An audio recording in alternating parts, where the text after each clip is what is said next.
Bouldering is a lot of things, so it's climbing buildings, it's an obfuscation of the word bouldering.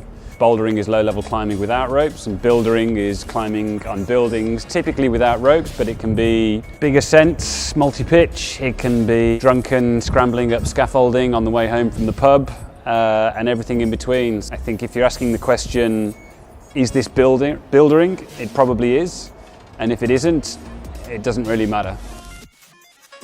I love the idea of people climbing on buildings. The distinction between a building and a sculpture is that it's used, right? It's inhabited. The facade is typically the thing that's uninhabited. The idea that suddenly it can be inhabited is genius, of course, brilliant. We would be in danger of stealing the thunder of the climber by wanting to design a path for them, because they want to subvert the building, right, and find the path that wasn't designed. There's this sense in which a building is a hymn to a human. It's a man-made construct which is all about getting humans up in the air. It's the reductio ad absurdum, the logical extreme, to have them on the outside as well as on the inside.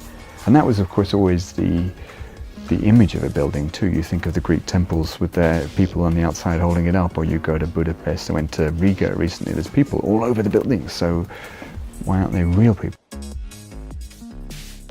The old school climbing walls were actually on buildings. There were people left bricks out and chipped the cement out and stuff. So we adapted this really basic climbing wall, which had massive holes on it, and started scraping cement out and making little edges and stuff. I mean, it seems to me that climbing buildings is kind of a bit like graffiti. It's inherently subversive. It does something to a building that most people don't think should be allowed. Most buildings aren't covered in graffiti or climbers. And the act of climbing on a building is like a transgression of physical property, because there you are looking at the naked housewife on the 42nd floor suddenly because they've popped up. So it's not really typically designed for, and I think that that's probably part of the enjoyment of it, in the same way that graffiti is a short-lived, unfunded, surreptitious kind of sneakiness. You know, when I used to be very involved with parkour, I used to worry about what the future of parkour was, and now I'm separate from parkour. I don't concern myself too much. But with buildering, the more I do it, I don't seem to get any more concerned about it. So big sponsors are holding buildering events. There are buildering festivals in Europe. Alex Honnold climbing up the side of skyscrapers in Asia. Buildering doesn't really have a history so much. It kind of just has little pockets. If it appears, it's only going to disappear again, so it'll come and go again. You know, climbing gyms are great because the more people climbing, the better, and there doesn't seem to be an upper limit on the number of climbers in London. The more climbing walls that open, the more climbers there are. But trying to get people outside and onto the rock is difficult.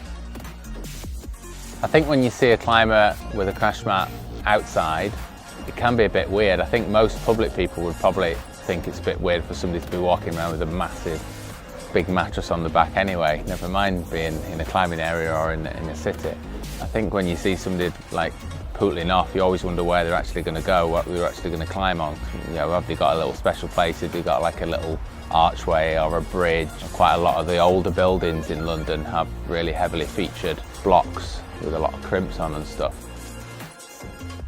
All of the climbing walls that have sprung up in London and in cities around the world, you've kind of seen this shift in climbing where people are happy to be in these warm, safe, softly padded environments rather than being outside, and understanding that climbing should have a degree of risk and adventure and exploration as well. At this time of year in the summer, then it's a little bit grim climbing in the walls.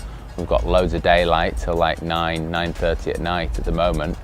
And there's plenty of outdoor things to climb on. You don't just have to climb on buildings. There's man-made boulders over plenty in London, so you know you can go outside and have that outdoor feeling, breathe some slightly better air than the musty climbing walls, and you know enjoy what's going on around you. Then go for a beer afterwards.